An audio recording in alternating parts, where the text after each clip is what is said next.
All right, welcome back. So it's been a couple of weeks, or yeah, almost 2 weeks, I think. I went away to work, went to Stockholm. When I came back, my computer decided to become a complete bitch. So I had to fight it for a while. And in order to not have to be able to buy a new trading setup, I had to call myself, don't even try to fix my computer for a while. And once I calmed myself, I became sick. Then I decided to fast. So yeah, many excuses, but I still have the same problem that oh my, I'm getting pissed off even thinking about it.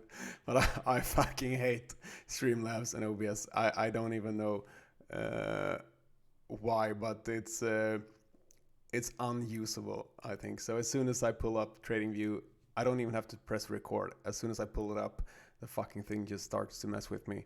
And yeah, so because of my anger management issues that I didn't know I had, but apparently I do, uh, yeah, I had to take a breather for a while. But now there's a lot happening in the markets, to say the least. So I figured I would yeah briefly update you on Bitcoin, what I'm thinking, the same on the stock indices, and also talk about gold, since it's yeah, commodities have taken a hit, commodities and precious metals along with everything else. So I figured I would update you. But if we take a look at Bitcoin first, there's like in a greater picture, it's way too wide for me to preferably like it, but you could view this as a bear flag, a major bear flag now. It's an ascending channel, however, it's right now starting to break to the downside. And like I think I've updated you continuously, but as soon as we broke back below this level, I told you I was bearish again until we close above on a significant time frame, such as 4 hour, 1 day or above. And since then we haven't. So I've been bearish ever since we closed back below here. And yeah, I think the like trading and technical analysis for me is, like I've told you many times, it's a game of statistics and probabilities. And right now the favor is to the downside. It's no rocket science. So I am bearish, bearishly tilted. I believe in Bitcoin and cryptocurrencies long term. However, trading wise and technically, it's looking bearish for now. And well, also there are cases in different time frames for both scenarios as always. But if we let's now I'm just putting numbers out of my ass, but let's say we close a weekly above, let's say 42 43, then it's actually looking like we have confirmed a higher low on a weekly, and I would uh, say that is enough to trigger perhaps deep into the 50s and perhaps low 60s for Bitcoin.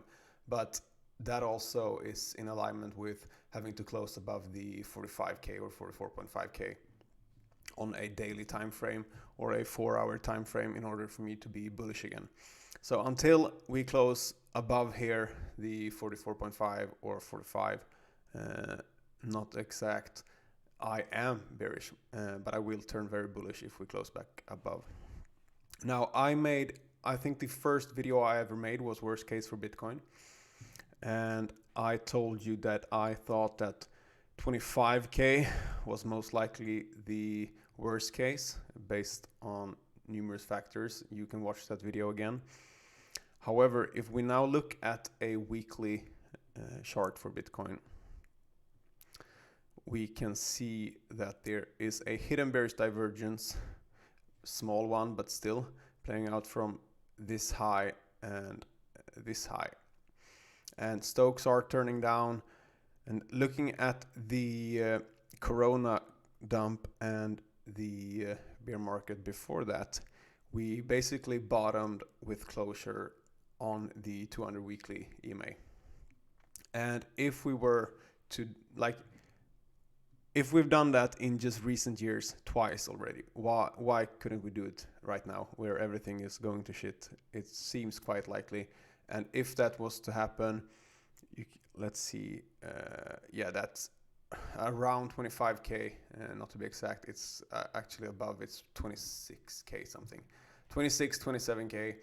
But I think 25k would be likely. I could even see wicks down to 20k, but 25k is still where I would basically look at bottoming action.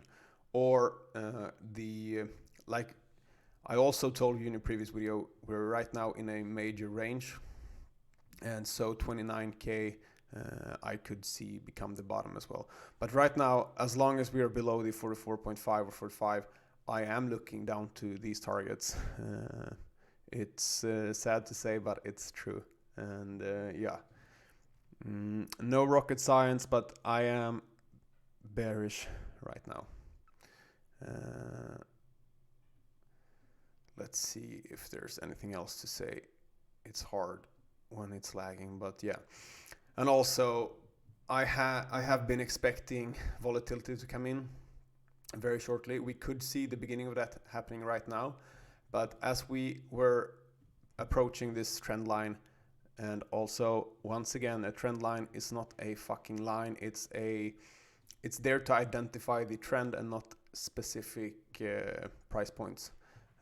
It always annoys me, but yeah, people always have something to jump on. But yeah, we are breaking down right now. This is could be the start of it, and actually I think I have it. Let's see. Let's pull up this and pull up my indicators. If we look at the daily BBWP, which basically it's a good indicator for measuring the severity of upcoming moves. It's been very accurate in the history of Bitcoin, and right now we are at historically significantly low levels. So this could trigger. The average is around 20% of all the moves, and if this was to trigger an average of 20% from let's say, yeah, from the beginning of today, 20% would, yeah, 25%, even 27%, it's down to the 29k area. And so it doesn't seem unlikely, and that is where my head is at with Bitcoin. Bearish until we close back above. And with that said, of course we can turn around today, we can turn around later this week. It's don't take my word for it and bet your house and wife and dog on my analysis. Now let's move on. Let's look at the indices. Let's look at the S&P. I think this is very straightforward. Like, it's been a very much a trader's market in the last year, basically. And if you look at the major uptrend that we've had, it wasn't that volatile. It was just straight up pushing upwards. And since basically, let's say, yeah, September last year, it's been way more up and down, giving you way more opportunities on the trading side. That's why I've also been trading on the 1 hour chart more than I usually do. I don't usually trade index, but it's been too easy not to do it. There's clear levels right here. When we broke below here, I'm expecting the downside, and it's continuing down still, and it's looking like we will actually reach my target of 41,200. No, 4,120, sorry. Yeah, so this is just right now I wouldn't do anything. There's no clear signs of direction right here. We're in no man's land, just continuing the previous move. So I would wait and see if we continue to break down below the 41.22 level, or if we can see a relief bounce there. But I would have to want to see bullish divergence on RSI on smaller time frames, such as 1 hour and 4 hour, in order for me to play the bounce, usually. But there are cases for beginnings of smaller time frames pulling up divergences. So keep that in mind and watch out for them, because I think they will present easy trades to the upside. But in this kind of market, I would also recommend just pulling your profits early. Be quick, move your stop. Don't sit on it for too long, because any rally will probably be sold into quite quickly. Let's look at the OMX. This is really bad. We traded this today. We actually played the S&P yesterday. But yeah, this is ugly breaking down here. It's actually disgusting. But I am expecting the 1905 level. And in the long run, let's just, before I say it on the on OMX, let's just give you my longer term picture on S&P. I am expecting, like, we've already come down to this level for relative to OMX during March, I think. But we didn't even come close on S&P. But I still think that the golden pocket on the Fibonacci levels is very much reasonable given the insane uptrend that we've had. So yeah, I would some are probably gonna hate me for this, but I think it's not unlikely at all that we go down here. It's also not unlikely that we reverse. Like, it's not the first time markets are doing something that you're not expecting, right? So keep in mind, I think this is very much relevant still. It's not out of question. And looking at the similar Fibonacci levels on OMX, I think that the 1700 level is very much likely. And to give you the level on S&P, it is basically 3200 is where I am most likely aiming. I'm trying to remember if there's anything else I want to say on index. Probably not. It's straightforward. This is not. Yeah, I can show you this. So, if we look at OMX on a daily, let's get rid of the indicators, and let's just look at a line chart. So, when we were, I think, right here, I said that this looks like a Wyckoff. And so if you look at the image below here, this is where I tweeted. I marked it with a green dot. And if we look at the move since then, it's been, funnily enough, perfect. And it's not, it's mostly luck, of course, but I think it's funny that it played out almost perfectly. So we kept on rising, pulled back, kept on rising again, and now we're dropping off once again. And this is exactly what's happening. Rose, pulled back, rose again, now we're falling. So this was funny. I think I deserve more likes than 10 on these sort of predictions, but funny action. Let's move on. So yeah, we can look at gold real quick, and then I will show you. Actually, no, I won't probably. It's not even relevant right now. It's been strong. It's just a random stock that's been strong that I am swing trading right now. But yeah, most of my swing longs were taking a hit on these recent dumps.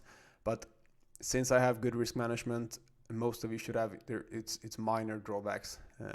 Even though all of my stops get hit, it's still very much minor drawbacks. So in these kind of markets, or in any market, depending on your risk profile, if you're trading institutional money, your money, or whatever, like, capital preservation always should come first, because if you lose all your ships, you can't bet. So it's basically, the bigger drawback you have, obviously it's harder to recover, but it's tremendously harder to recover from a big loss than from a small loss.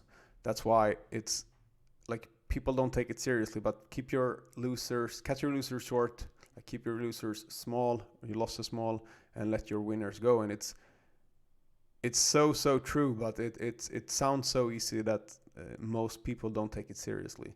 And I think this year, even some periods last year, but I think this year and coming periods will really teach people to learn risk management.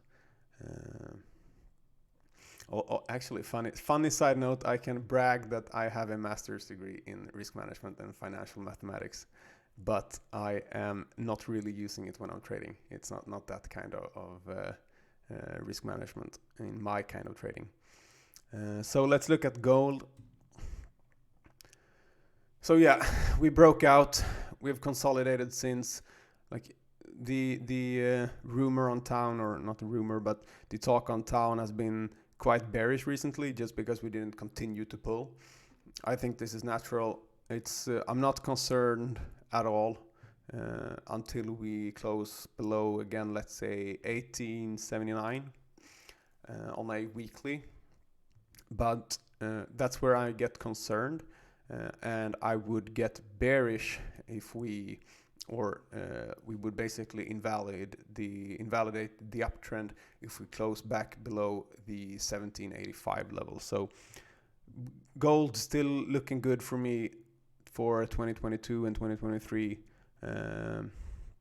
Yeah, it might be a bit off to say that right now, where everyone is bearish on everything, but just looking at the price action and the technicals, I don't see anything here on a major time frame such as a weekly that concerns me yet.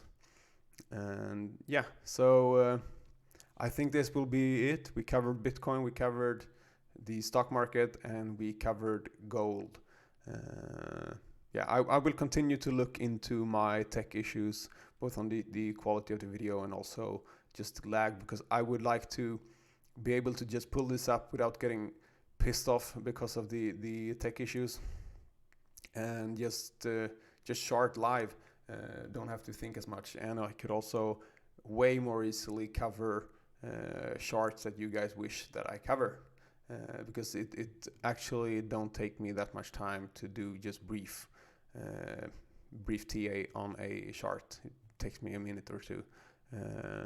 Of course you can dive deeply, but just giving some people help with their, like, there's a lot of people great at fundamental analysis, or yeah, would just like to complement and wish for a technical outlook on a chart. So, and I would happily do that, happily help you, but it would be much easier if I wasn't having my tech issues. But yeah. So thank you for watching. This was a long video, but it's a video where I do a comeback after 2 weeks. So you deserved a bit more than just covering Bitcoin or just covering a stock market. But yeah, thank you for watching. Don't forget to subscribe. Don't forget to follow me on Twitter. And yeah, I'll see you hopefully shortly. And yeah, take care, and don't forget your risk management in these markets. But yeah, thank you.